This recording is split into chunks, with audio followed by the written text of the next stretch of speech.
সরকার হুঁশিয়ার হুঁশিয়ার হুঁশিয়ার বাংলাদেশের চলিত হিন্দু নির্যাতন বন্ধ করা বন্ধ করা বন্ধ করা বাংলাদেশের চলিত হিন্দু নির্যাতন বন্ধ করা বন্ধ করা বন্ধ করা হিন্দু সরকার হায় হায় হায় হায় হায় হায় হিন্দু সরকার হায় হায় হায় হায় হায় হায় ওই ওয়ান্ট জাস্টিস বাংলাদেশ সরকার হুঁশিয়ার হুঁশিয়ার হুঁশিয়ার হিন্দু বিরোধী গো ব্যাক বাংলাদেশ সরকার হায় হায় হায় হায় হায় হায় বাংলাদেশ সরকার হুঁশিয়ার হুঁশিয়ার হুঁশিয়ার বাংলাদেশের চলিত হিন্দু নির্যাতন বন্ধ করো বন্ধ করো বন্ধ করো হিন্দু বিরোধী হুঁশিয়ার হুঁশিয়ার ভারত মাতা কি ভারত মাতা কি ভারত মাতা কি ভারত মাতা কি বাংলাদেশের চলিত হিন্দু নির্যাতন বন্ধ করো বাংলাদেশের চলিত হিন্দু নির্যাতন বন্ধ করো বাংলাদেশের চলিত হিন্দু নির্যাতন বন্ধ করো নির্যাতন বন্ধ করো মোহাম্মদ ইউনূস হায় হায় ইউনূস হুঁশিয়ার হুঁশিয়ার হুঁশিয়ার ইউনূস হুঁশিয়ার হুঁশিয়ার হুঁশিয়ার মোহাম্মদ ইউনূস হুঁশিয়ার হুঁশিয়ার হুঁশিয়ার ইউনূস মুজাফফর মোহাম্মদ ইউনূস হুঁশিয়ার হুঁশিয়ার হুঁশিয়ার বাংলাদেশ সরকার গো ব্যাক বাংলাদেশ সরকার গো ব্যাক বাংলাদেশ সরকার হুঁশিয়ার ভারত মাতা কি ভারত মাতা কি ভারত মাতা কি আমি বৃহত্তৰ নাগৰিজুলি হিন্দু সমাজে আজি আমি বিগত কিছুদিন ধৰি সংবাদ মাধ্যম যোগে বা বিভিন্ন মাধ্যমৰ যোগে আমি দেখিবলৈ পাইছোঁ বাংলাদেশত যেতিয়া হাছিনা চৰকাৰ পতন হোৱাৰ পিছত ডক্টৰ মোহাম্মদ ইউনুছে যেতিয়া নতুন চৰকাৰ গঠন কৰিলে ইয়াৰ পিছৰে পৰা আমি দেখিবলৈ পাইছোঁ বাংলাদেশৰ যি হিন্দু সংখ্যালঘুসকলক বাংলাদেশ চৰকাৰ আৰু বাংলাদেশৰ উগ্ৰবাদীসকলে টাৰ্গেট কৰি লৈছে আৰু আমি দেখিবলৈ পাইছোঁ বিভিন্ন সময়ত হিন্দুসকলৰ ধৰ্মৰ প্ৰতি বা হিন্দুসকলৰ বাসস্থান বিভিন্ন ধৰণৰ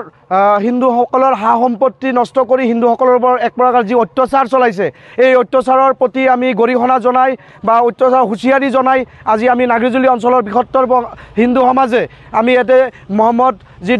ডক্টৰ ইউনুছ আছে ইউনুছৰ প্ৰতিমূৰ্তি দাহ কৰি তেওঁলোকক আমি হুঁচিয়াৰি প্ৰদান কৰিবলৈ আজি ইয়াতে একত্ৰিত হৈছোঁ হয় এই যি বৰ্বৰ অত্যাচাৰ হিন্দুসকলৰ ওপৰত বাংলাদেশত হৈ আছে আমি দাবী জনাইছোঁ অনতিপলমে এই বৰ্বৰ অত্যাচাৰ বন্ধ কৰিব লাগে এয়া কোনো পধ্যেই আমি সহ্য নকৰিম আৰু আমি ভাৰত চৰকাৰক অনুৰোধ জনাইছোঁ ভাৰত চৰকাৰে অনতিপলমে এই ক্ষেত্ৰত যিকোনো এটা সিদ্ধান্ত ল'ব লাগে যাতে বাংলাদেশে অন্ততঃ বাংলাদেশৰ মানুহে হিন্দু মানুহক অত্যাচাৰ কৰিব নোৱাৰে ইয়াৰ ব্যৱস্থা কৰাৰ কাৰণে আমি অনুৰোধ জনাইছোঁ বাংলাদেশত যি সনাতনী হিন্দুৰ ওপৰত যি অত্যাচাৰ চলি আছে সেই অত্যাচাৰৰ বিৰুদ্ধে আমি আজি বাংলাদেশ চৰকাৰৰ যোনটো প্ৰধান সচিব আছে তেখেতৰ আমি পুতলিকা দাগ কৰিছোঁ মোহাম্মদ ইউনুছ যি জেহাদীৰ ৰক্ষক তেখেতৰ আমি পুতলিকা দাগ কৰিছোঁ আমাৰ বাংলাদেশত যি সনাতনী হিন্দুসকল আছে তেখেতসকলক যি অত্যাচাৰ বৰ্বৰভাৱে অত্যাচাৰ চলাই আছে আমাৰ হিন্দুসকলৰ যি মঠ মন্দিৰত ভাঙচুৰ কৰি আছে তাৰ বিৰুদ্ধে আমি বাংলাদেশ চৰকাৰক আমি সকীয়াই দিব বিচাৰিছোঁ যে আমি বাংলাদেশ চৰকাৰে যদি এনেকুৱা ধৰণৰ ঘটনা কৰি থাকে এনেকুৱা যদি হিন্দুৰ ওপৰত অত্যাচাৰ কৰি থাকে ভাৰতৰ হিন্দু কেতিয়াও বহি নাথাকে আমি একদম স্পষ্টকৈ কৈছোঁ আমাৰ শক্তিশালী প্ৰধানমন্ত্ৰীক আমি আহ্বান জনাইছোঁ যাতে অতি সোনকালে ভাৰতক যিকোনো প্ৰকাৰে হওক হিন্দুসকলক যাতে ভাৰতৰ পৰা বাংলাদেশক যাতে প্ৰেছাৰ কৰি হ'লেও হিন্দুসকলক ৰক্ষা কৰাৰ যাতে দায়িত্ব পালন কৰে আমি ভাৰত চৰকাৰক অনুৰোধ জনাইছোঁ মাননীয় গৃহমন্ত্ৰীক আমি অনুৰোধ জনাইছোঁ যাতে বাংলাদেশত যি হিন্দুৰ ওপৰত অত্যাচাৰ চলি আছে অতি সোনকালে বন্ধ হ'ব লাগে জেহাদীৰ মৌলবাদীৰ ৰক্ষক যি শান্তিৰ নোবেল পাইছে অশান্তি কাৰক যোনটো ডক্টৰ ইউনুছ